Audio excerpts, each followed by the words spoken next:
Hey everyone, welcome to something we haven't done in a while. You see it right there. It is Topics on My Mind. This is a series that I started almost 8 years ago, and I've been doing it sporadically lately. And well, we're into the 22nd day of 2016, so I figured, what the hell, why not? And I can thank Pat the NES Punk and his friend Ian for kind of inspiring me this morning to start it up. And so, with that said,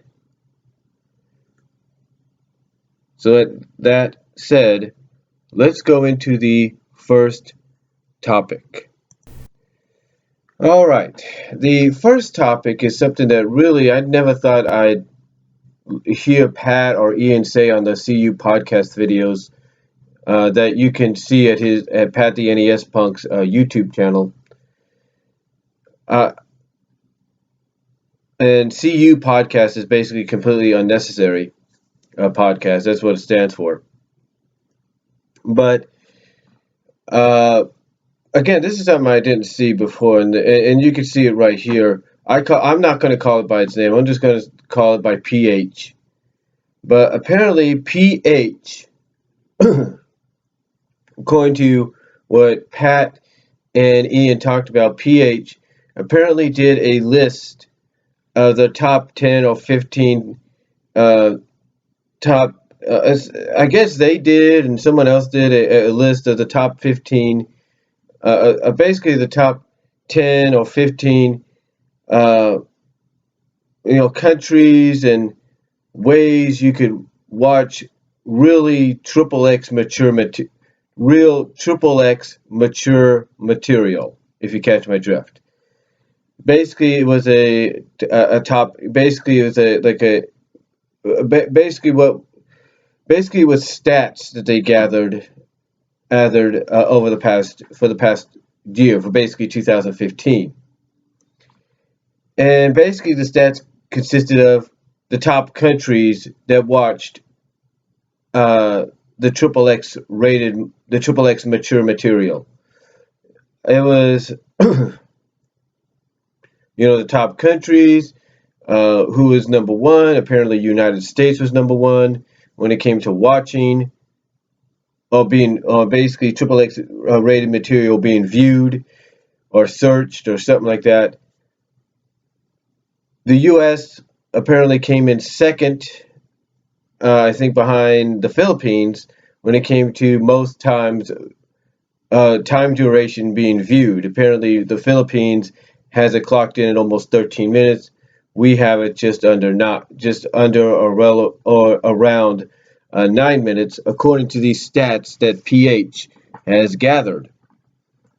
But what was interesting about this, though, was Pat and Ian pointed out that one of the other stats that PH had gathered on their site for the top 5, top 10 list for 2015, one of the biggest stats was PS4, PlayStation 4 was number one in triple X rated material being viewed on it. I'm not lying. Apparently they edged out Microsoft and the Xbox One, I guess, for the top spot. Apparently a lot of people use the PS4 and the internet browser on there. I don't know how you can do this, since from what I understand, I don't know if the flash drive works on there.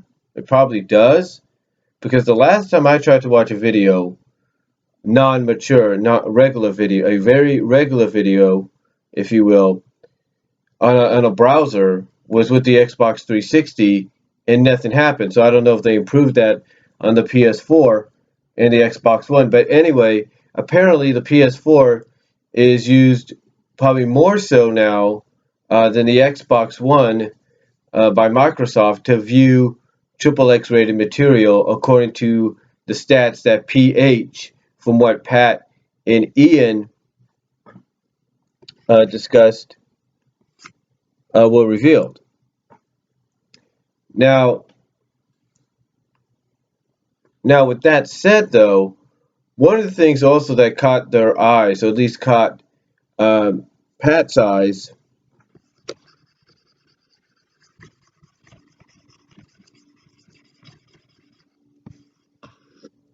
like I said, caught Pat's eyes, was this the top search terms that PH had gathered. Basically, the top words and terms that were searched throughout 2015.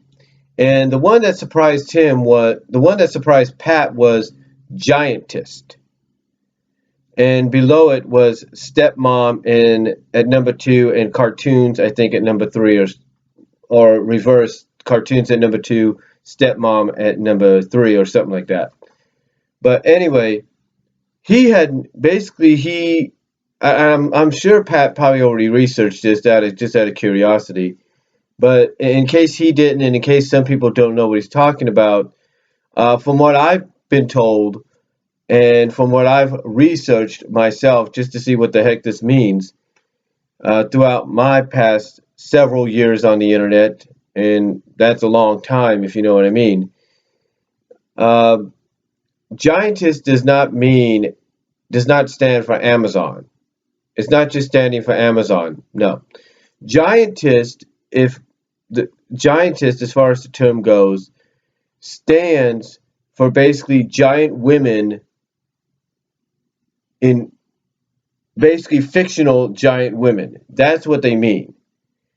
Let me explain. From what I've been told and from what I've researched or looked up, apparently it's the fantasy of being dominated by a giant female. It's like you could be 5'8", and all of a sudden you have some kind of magic potion or something like that your girlfriend takes, or some kind of chemical that's temporary, something that your girlfriend takes, and all of a sudden, boom, she turns into a 10-foot, 12-foot giant, and you're just like 5 foot or 20-foot, 50-foot giant or whatever,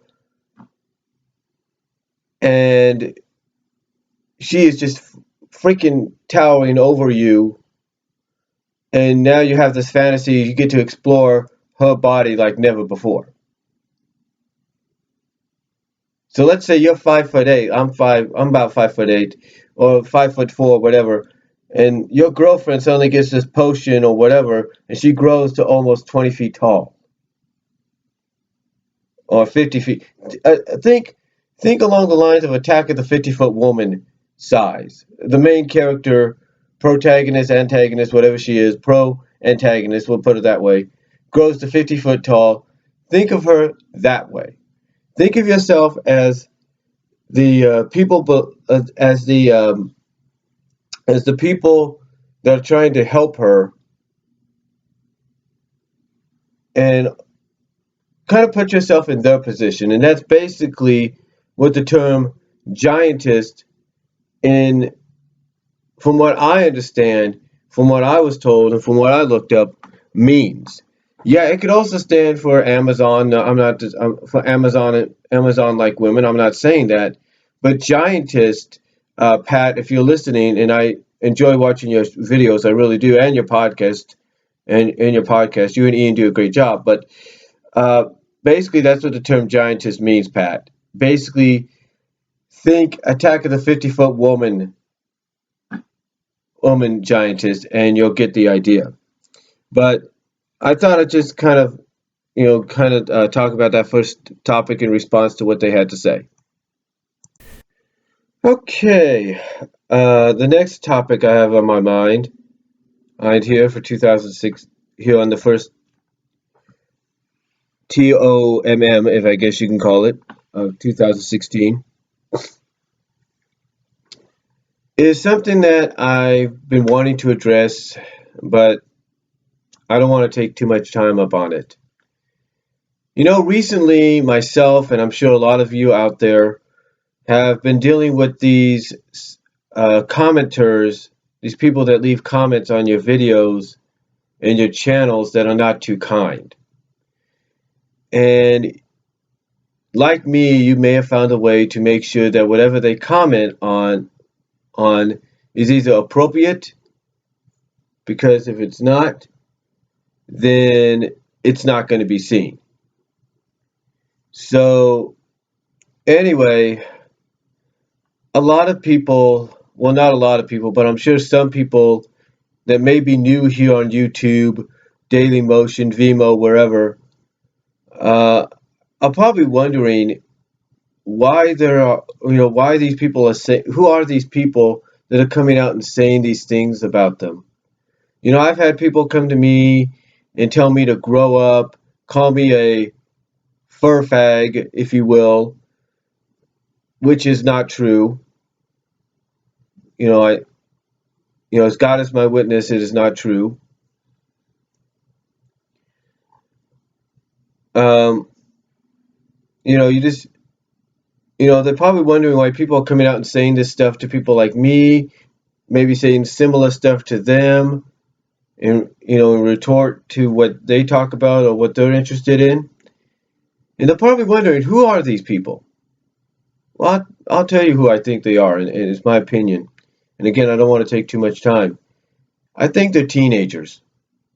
They're either mid-teens, in other words, 15, 16, 17, or more than likely they're early teens, maybe preteens. Preteens being 11, 12, early teens being 13, 14. So I think, in my opinion, I believe that's who it is. And if it is,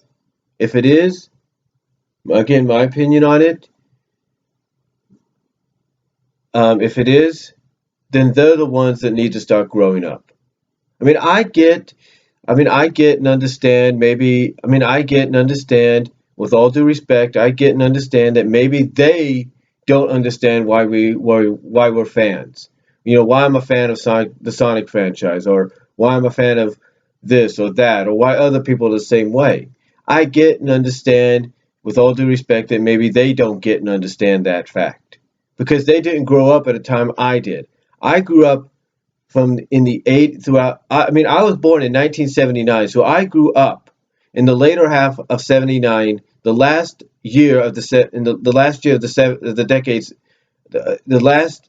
I grew up in the latter half of the final year of the '70s, and throughout all of the '80s, and throughout a majority of the '90s. I didn't hit double digits until 1989. They have to realize that. I didn't hit my 20s until 1999, a year after I graduated. And they can come out and say things to me and people that in similar situations of, oh, well, you're this age, that age, that. Why don't you grow up? Why don't you do this? Why don't you do that?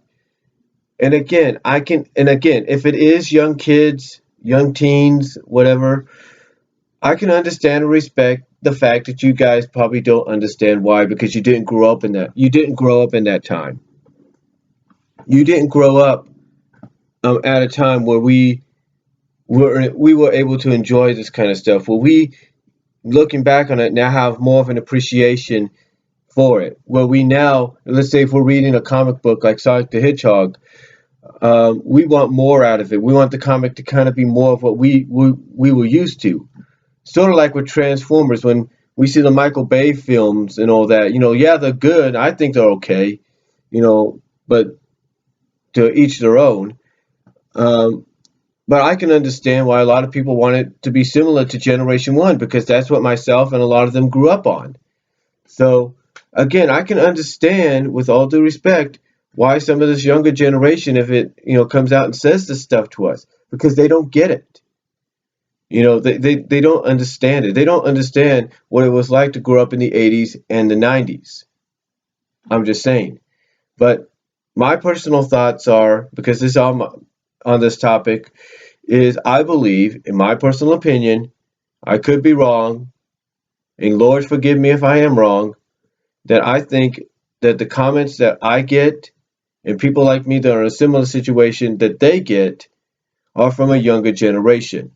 Zara Nizrak's dealt with it. I know Patrick Butler's dealt with it.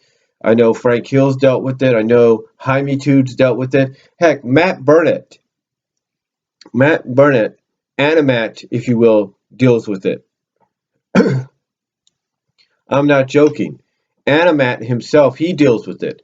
Let me give you an example. Recently, he did a What's in the Box holiday Christmas edition last month. And for some odd reason, someone thought it would be funny to send him not one, not two, not three, but five copies. Five copies, if you will, of Cloudy with a Chance of Meatballs 2. Someone thought it'd be funny to send him five copies of that. A movie which he has dubbed one of the worst movies in the past few years.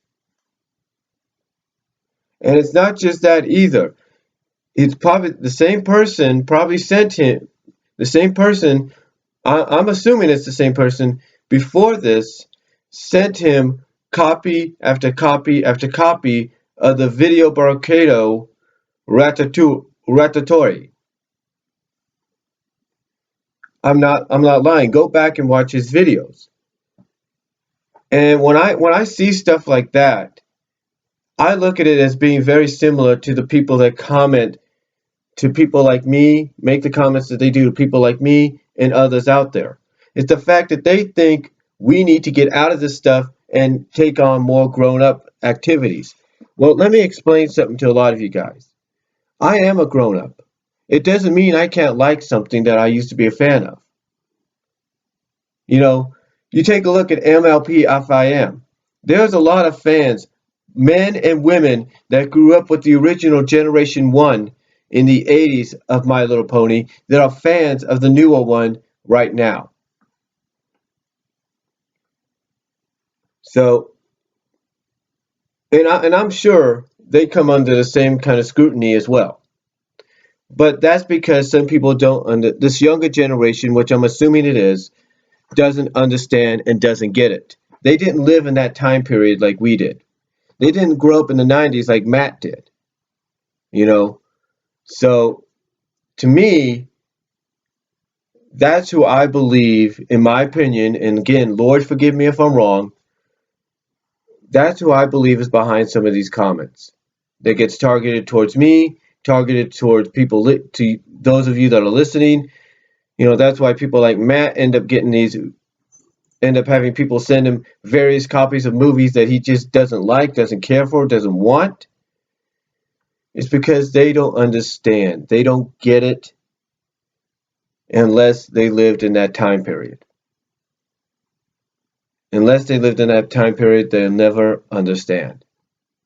And you know what? I forgive them because the Lord has taught us that we have to forgive everybody, forgive and love. We have to forgive our enemies. And I forgive them.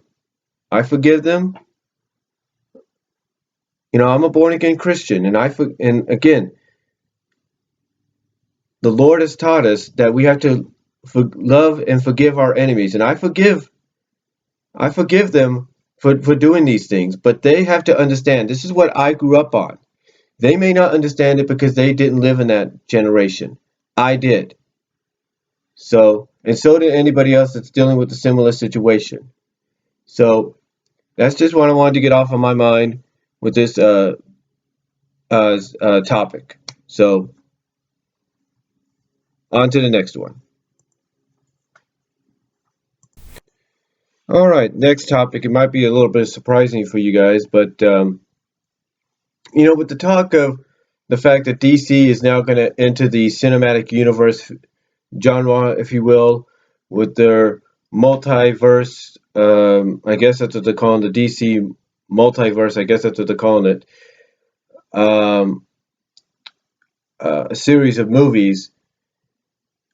I watched the Dawn of the Justice League special on demand.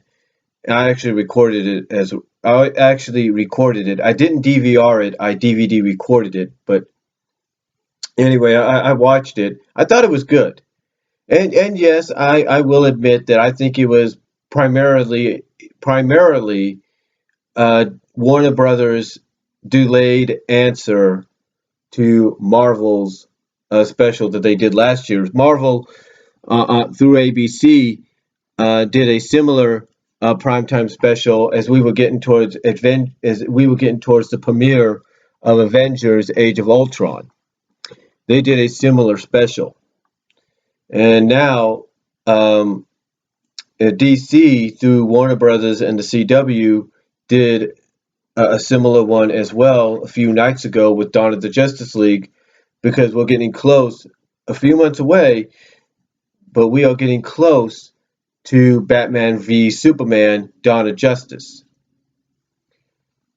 And as I was watching the special, they talked about the movies that are going to be coming out. We know Batman versus Superman. They showed footage of the Wonder Woman of the Wonder. Excuse me. They showed footage of the Wonder Woman movie coming out next year. They showed the new trailer for the Suicide Squad movie. So they did all this, and they also mentioned other potential movies that are coming. We even saw the people that are going to be portraying the superheroes. We saw the actresses that are going to be portraying the superheroes and superheroines and villains and villainesses in these films. We saw some of them, and we know that, like I say, Wonder Woman is coming out next year. We also know, I think this is true. Let me check.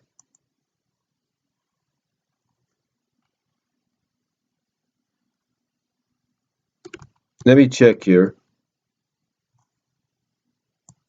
We also know that like I said, we know next year uh, Wonder Woman is coming out, and I think next year as well.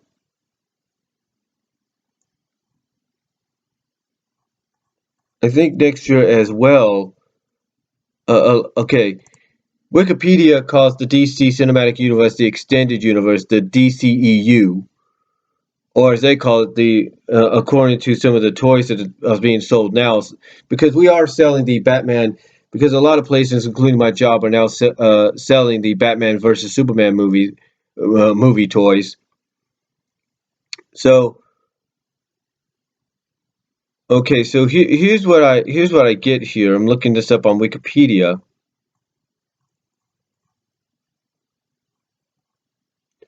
So we know Wonder Woman is next year in 2017, June 23rd, according to Wikipedia, 2017. And then a few months later is going to be Justice League Part 1, which is November 17th, 2017. And then following that is going to be The Flash in March of 2018. Same Aquaman the same year in July, 2 days after my birthday in July of 2018. Shazam in April of 2019. Justice League Part 2 apparently got moved backwards. Will be Justice League Part 2 will be June 14th, 2019. Cyborg will be April 3rd, my dad's birthday, 2020. And then June 19th, 2020 will be Green Lantern Corps. And then there's an untitled Batman film that is yet to be that is yet to be announced. But again, we know this is all happening. But here's the thing, and again, you probably see the title of it down below. Here's what I think they should do for a DCEU multiverse movie. I think because they own the rights to the characters, they own the license they own the license to the characters because of the run through Wildstorm and Image and all that. Or mostly Wildstorm. Let's put it that way. I think it was Wildstorm. I think it was Wildstorm. Basically these characters went through Image and the Wildstorm and all that. But I think honestly DC, since they own the rights to the franchise, to the characters, they need to do a Wildcats movie. And here's why. Because if you're willing to shell out the money to bring out a Justice League movie, the first part of it, next year in 2017, in the holiday season of 2017, basically about, let's say, 7 months, almost 7 months prior to Avengers Infinity War Part 1, 7 months prior, then I think DC and Warner Brothers should do the same with Wildcats. And Wildcats, no matter what you think about it, whether you're a fan of it or not, I think Jim Lee created a great. I think Jim Lee created some great characters here, a great franchise. I think Wildcats could really do very well as a big screen live action film. I really do. I mean, the character. I mean, you got so many characters that have diverse backgrounds that Wildcats. You can't help but say that they would make a good film because I think they would. I mean, you got some interesting characters that could really be explored in depth in that film. You got Spartan and how he came to be. You got Grifter and how what his background is and how he came to be part of the Wildcats. You got Void and her background and how Void used to be this Adrian girl and now she's this and now she's just Void and all that. You got Voodoo, you got Maul, and probably one of my personal favorites. You got and probably one, you got Warblade, and then one of my personal favorites. I think anybody's favorite out of the franchise, Zealot. You know, I think if they do, I think if DC decides to add more franchises to the movie titles. I mean, take a look at what Marvel's doing with their series of movies, and potentially what they could have in store for Phase 4. I mean, heck, they took Guardians of the Galaxy. Not many people knew about Guardians of the Galaxy, and because of this, made it a huge franchise, made it a huge success. They're possibly going to do the same with Inhumans, if Inhumans is still on the slate. Um, but again, I think, in all honesty, DC and Warner Brothers should do a Wildcats movie, or at least pitch the idea to do a Wildcats live action series to be seen on the CW. Because think about it, they got huge rating successes with the Flash, Arrow. They're possibly going to have another huge success, a ratings hit with Legends of Tomorrow. Supergirl, from what I understand, is doing good on CBS. So I think Wildcats is another potential one that if they could bring to live action, either on television or the big screen. I think the big screen could give it more depth to work with, and more of an expansion, more of a big budget, if you know what I'm saying, than what television can. But I think Wildcats is definitely potentially another franchise that DC, since they own the rights to the characters and since they own the rights to the franchise, period, could really, you know, get a good movie out of it. Can get a good movie out of no matter what.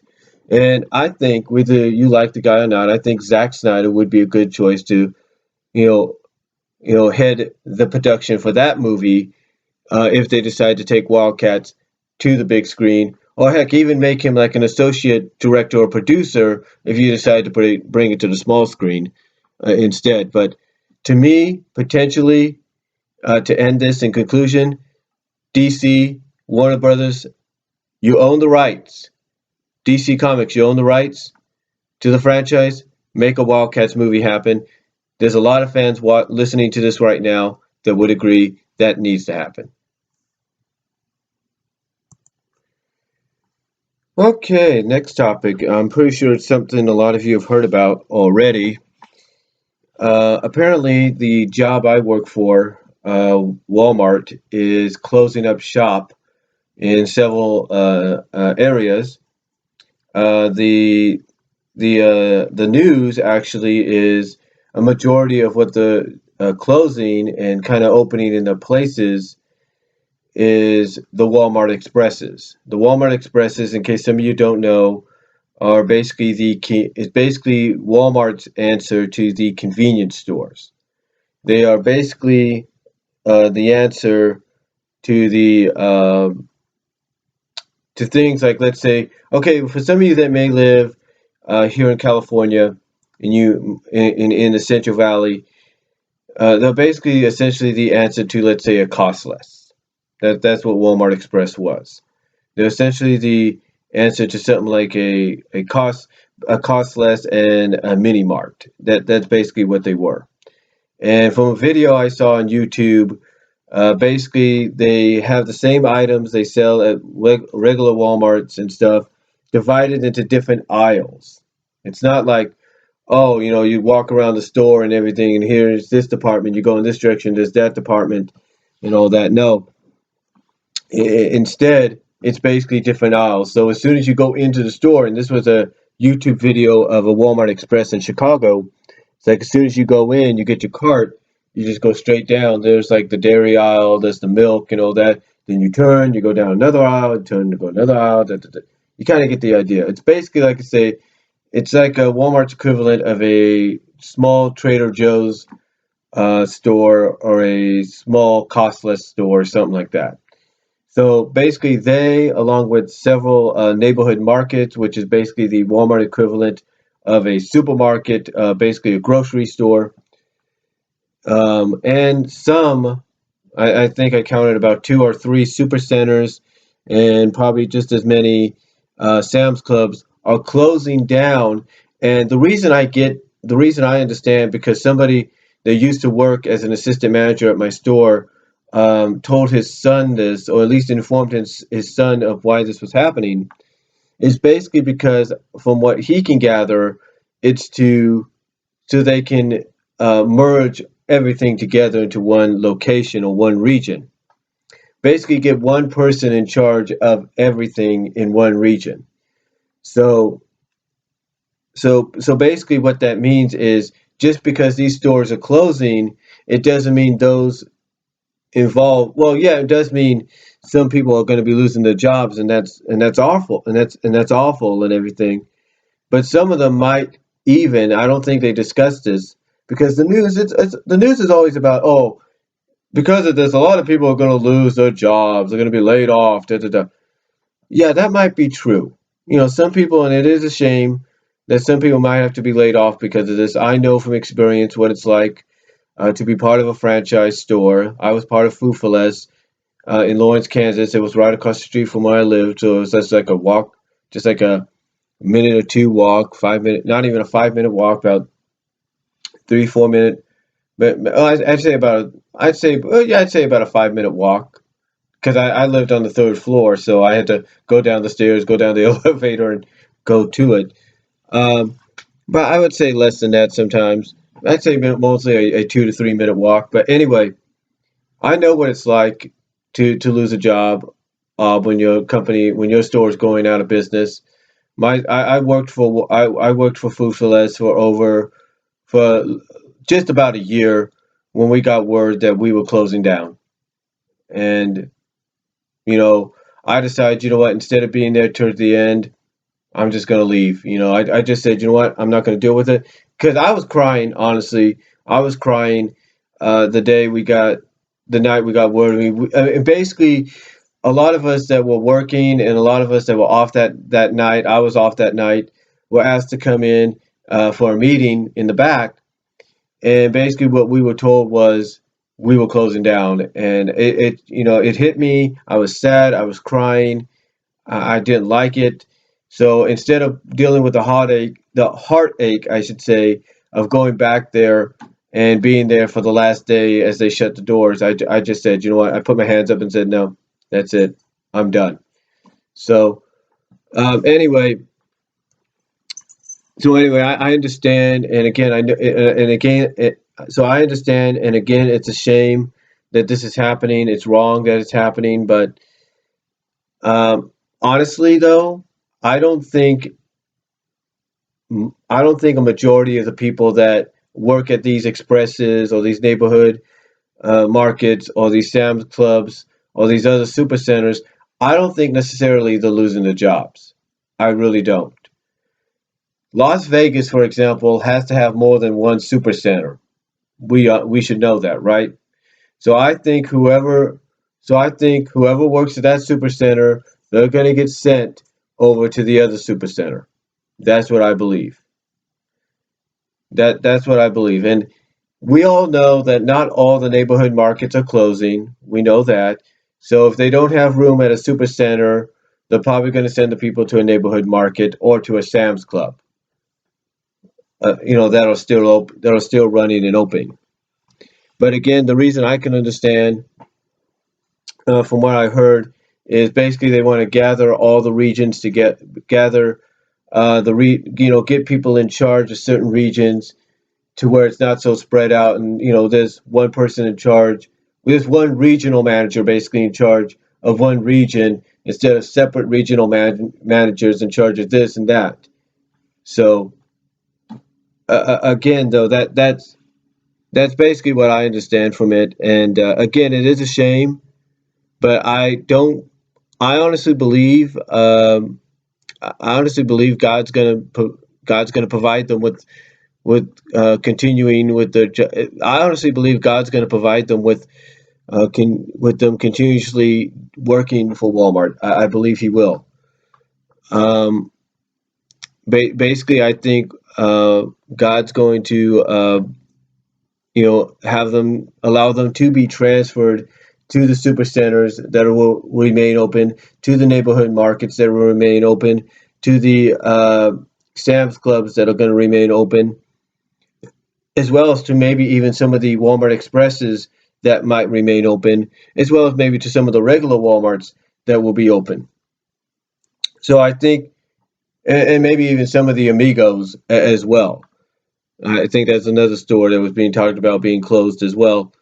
So basically, those that are not closing, I think if the people that work for the stores that are close to the vicinity, I think that's well, they're gonna. I believe God's gonna transfer them, allow them to transfer to those areas because even though it may be a little further out, at least at least they'll still have a place to go to work uh, go to work for, I should say.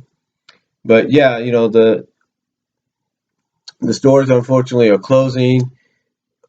But the reason being is because, like I said, I think they want to get everything under one regional manager and not separate regional managers. So again, like I said, it's a shame, but I believe God's going to provide, and He's going to allow those that might lose their jobs to potentially transfer to the other stores out there that'll be in close proximity, maybe a little further out, but will be there for them. So that's all I'm going to say on on Walmart closing some of the stores around the country. Okay, the last topic I want to talk about, and I know I might get some flack for this because, some people, as I mentioned a few topics ago, will try to comment and say, "Oh, you're a freak" and everything about this. But let's talk about something that a lot of people may question about, and that's something that TV tropes is called the lustful milk gag. Now, in case some of you don't know why TV tropes calls it this, uh, basically, according to TV tropes, the lustful milk gag to them is, according to the description, is when someone gets so is when an animated character or a character of any kind, if it's allowed, gets so attracted, so enamored, or emerald, or aroused, or whatever you want to call it, attracted by another, that the whole body turns into a puddle of goo. And basically, they said it is the female equivalent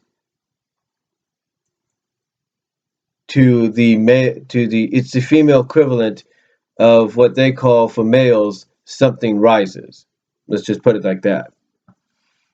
But anyway, that's what they call. That's how they use the description at TV tropes for the lustful melt, and they have it separated into several categories.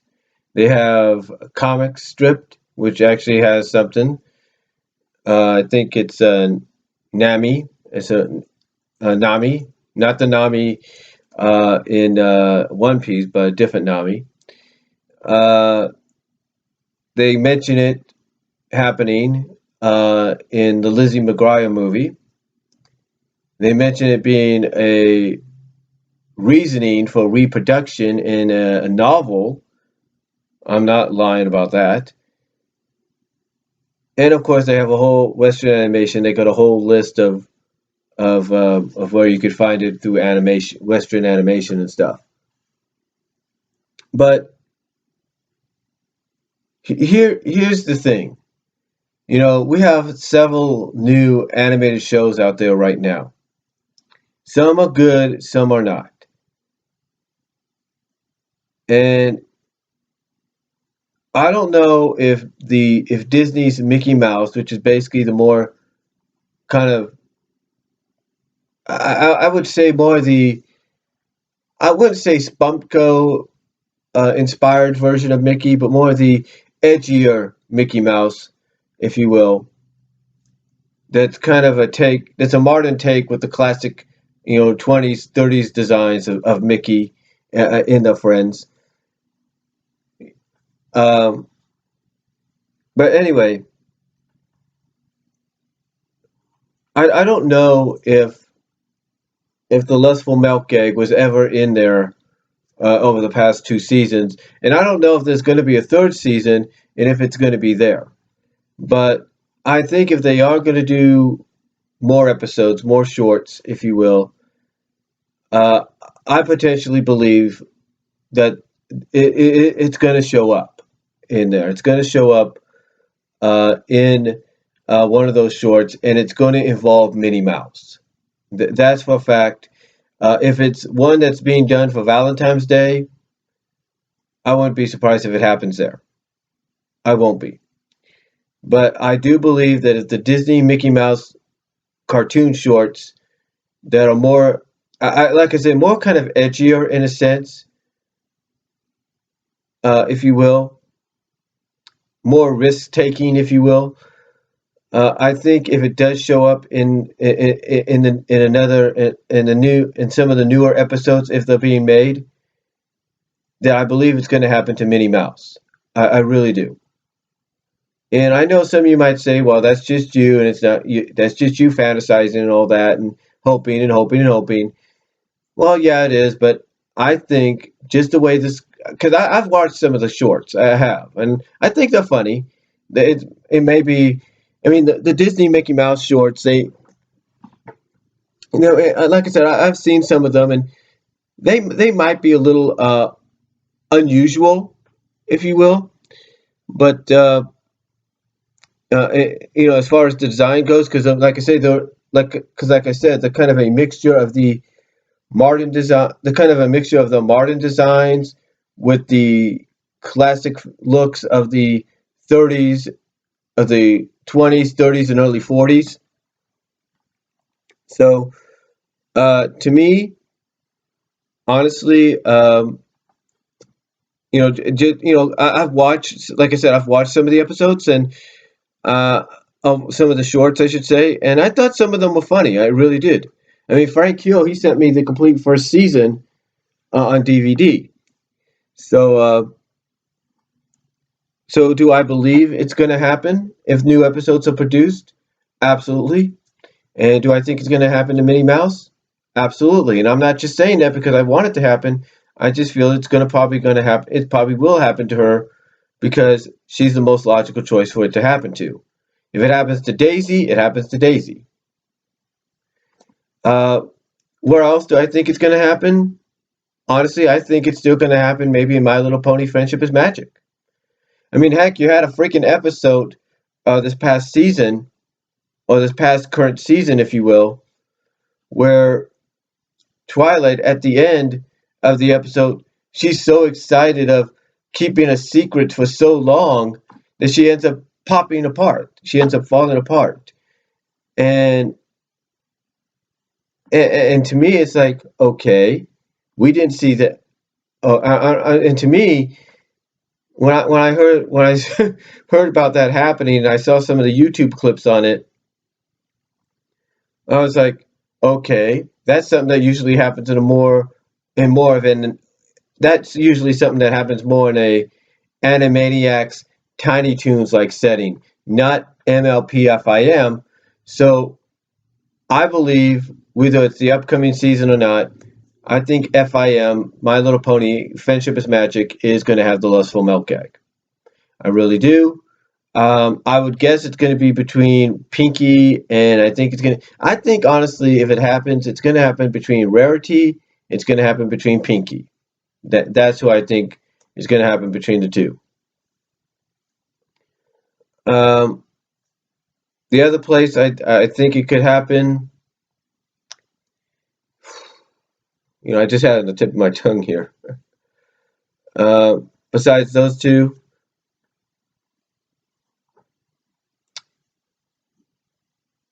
I know I had it on the tip of my tongue. Besides those two, I think it's probably going to happen in Sonic Boom. We know Sonic Boom has a new season coming, and I said it before. I'll say it again.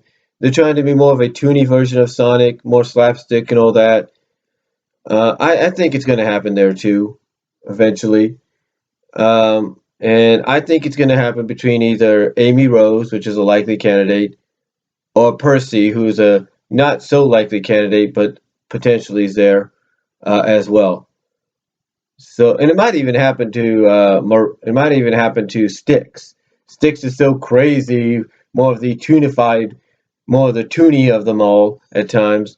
So it probably could happen to Styx more than likely. So I think the two more likely candidates are Amy and Styx. Less than likely, kind of probably a possibility, but more not likely, I think, is Percy. So again, as far as where I think the lustful milk egg may show up next, I believe it's Disney's Mickey Mouse shorts, and or it's some of the new episodes if they do them.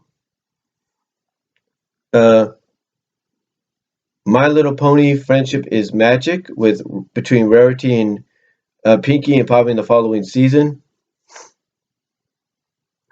and possibly in Sonic Boom with the candidates between being with the more likely candidates being Amy Rose and Styx, and a less than likely candidate, if not a wild card, for it to happen to in Percy. So, but that's why I think the lustful milk egg will occur next, as far as shows go, in as far as current shows go as of right now. But let me know what you guys think about that. And do any of you know any more shows that TV Tropes has not listed? And if you want any more information, go Google Lustful Melt, and it'll come up right away. It'll be like the first thing you see on there. Click on it, look through the listing, and if there's any others out there that you know of, let us know. Let me know down below, and add to TV Tropes if you can. And that's all I'm going to say. All right, guys, and that wraps it up for this topics for the first topics on my mind in quite some time, and most importantly, the first one of 2016. I hope you guys enjoyed it. Hopefully, there might be more to come in the next, in the next within this year, I should say. Hopefully, there'll be more to come within this year. Within the next few months, next few weeks or something. But thank you all for listening. Sorry it took so long. But let me know what you guys think down below about some of the topics I mentioned. I'll try to provide a link to one of the areas that I talked about. I think that's TV tropes. That was on the last topic. Let me know what you guys think and comment below. And I'll talk to you all later. And I am out. God bless. Take care.